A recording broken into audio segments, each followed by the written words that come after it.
What do you think was the biggest takeaway from that content creator in particular that impacted you?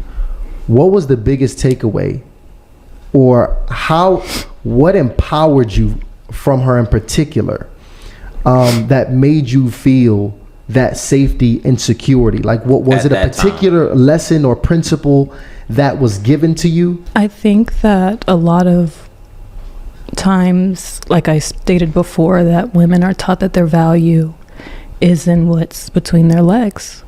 And she was the first person that said that it was true. And you don't have to give it away to just anybody. A man should be worth your time. He should be, taking you out. He should be investing in you. He should be making your life easier if he cares about you.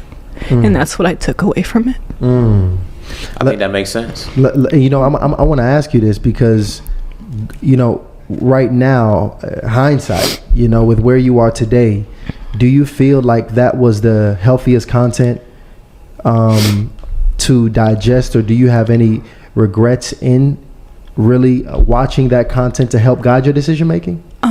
So funny thing about me is I don't have regrets. I believe that God is working in perfect order, in perfect timing, and there's nothing that happens that he has not approved or seen. And unfortunately, our family, not just our family, but our family in public have, especially my daughters, have had to be sacrificial lambs in the result of what has happened. And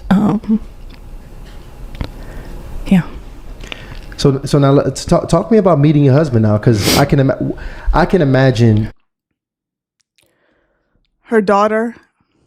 So if you haven't been keeping up with this story, her daughter was abused in a very perverse way by her father, the man that she married, the man that Isis met after seeking advice from a witch. And so she invited this man into her life. He seemed like the perfect Christian man.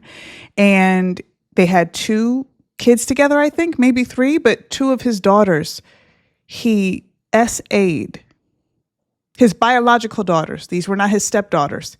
He SA'd.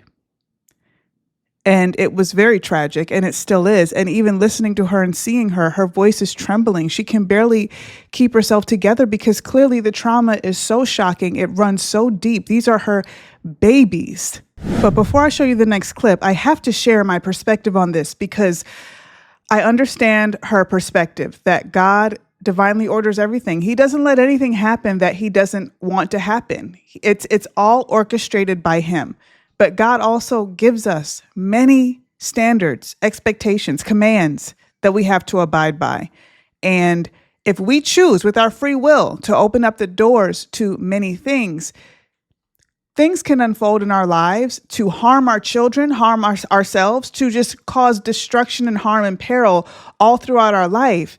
And this is not God's doing. Did he allow it to happen? Of course. But did her daughters need to be the sacrificial lambs?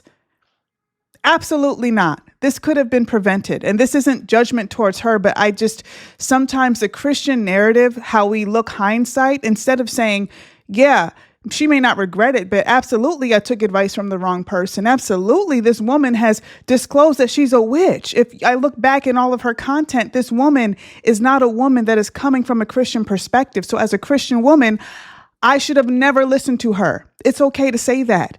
We don't have to live in regret. We don't have to live in burden, but we absolutely need to repent and acknowledge when we make wrong decisions, when we take advice and counsel from the wrong type of people, because this is exactly what caused this destruction in her life.